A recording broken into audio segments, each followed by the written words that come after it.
This is National Native News. I'm Antonia Gonzalez. A bill to rename Columbus Day as Indigenous Peoples Day in Montana had its first hearing in a Senate committee this week after clearing the House last month. Maxine Spire has more. A steady stream of supporters for House Bill 219 filed into a small room inside the Montana Capitol. State Representative Shane Morgeau, who sponsored the bill and is a member of the Confederated Salish and Kootenai tribes of the Flathead Nation, gave the opening remarks. You know, Columbus Day is something that I dread every year. I dread that the state celebrates somebody who brutalized innocent people. Morgeau was joined by Native and non-Native historians, educators, tribes, environmental and human rights organizations, as well as high school students in urging the committee to pass the bill. Many speakers testified they do not want to continue to celebrate an individual who left behind a legacy of human trafficking, slavery, and genocide. A single opponent to the bill spoke at the hearing, Alan Cormany, who is the state deputy of the Montana Knights of Columbus. Cormany suggested that rather than replacing the name of the state holiday, the bill be amended to give the day two names, Columbus Day and Indigenous Peoples Day. A similar bill in 2017 to change the holiday to Montana Heritage Day passed the Montana House 75-25, but never made it out of Senate committee. For National Native News, I'm Maxine Spire.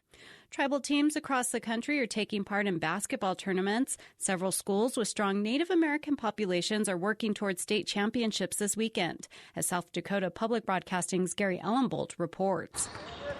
8 schools from around South Dakota qualify for the Class B Boys State Tournament each year. One of the teams in this year's field comes from Timber Lake on the Cheyenne River Reservation. The Panthers head coach, Cody Lawrence, says his team has gathered a huge following from the region. And that's always fun and exciting to see people from around the area, not necessarily from our own town, but from the other towns nearby, and gives a little pride to the kids and helps them out. Another school in the tournament field, White River, is making its 14th straight appearance.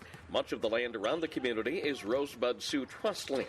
White River coach Eldon Marshall says fans of the Tigers expect a successful team each season. It's always been an expectation, so and that's kind of tough on the kids, and when they come in, that expectation's there.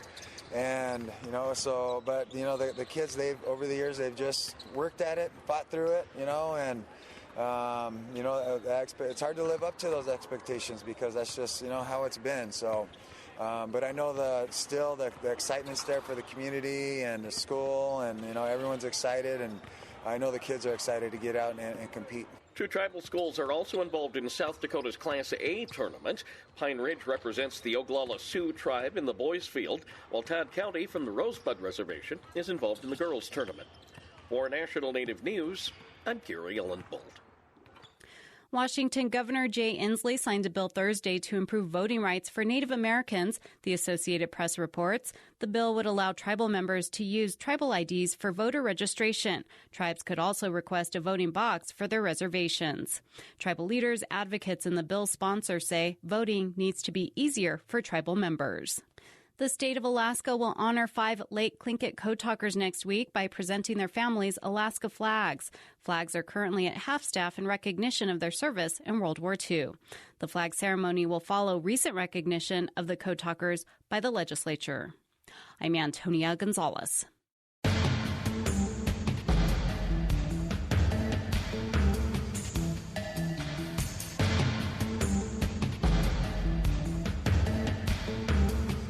National Native News is produced by Koahnic Broadcast Corporation with funding by the Corporation for Public Broadcasting. Support by PrairieEdge.com, where you can find a full selection of Pendleton products, traditional ledger art, beadwork, and quillwork, as well as a complete line of Native books, music, and movies in Rapid City or online at PrairieEdge.com. Wopila.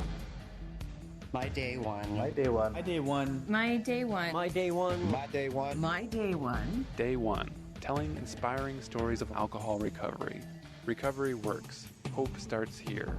Go to recoveralaska.org to learn more.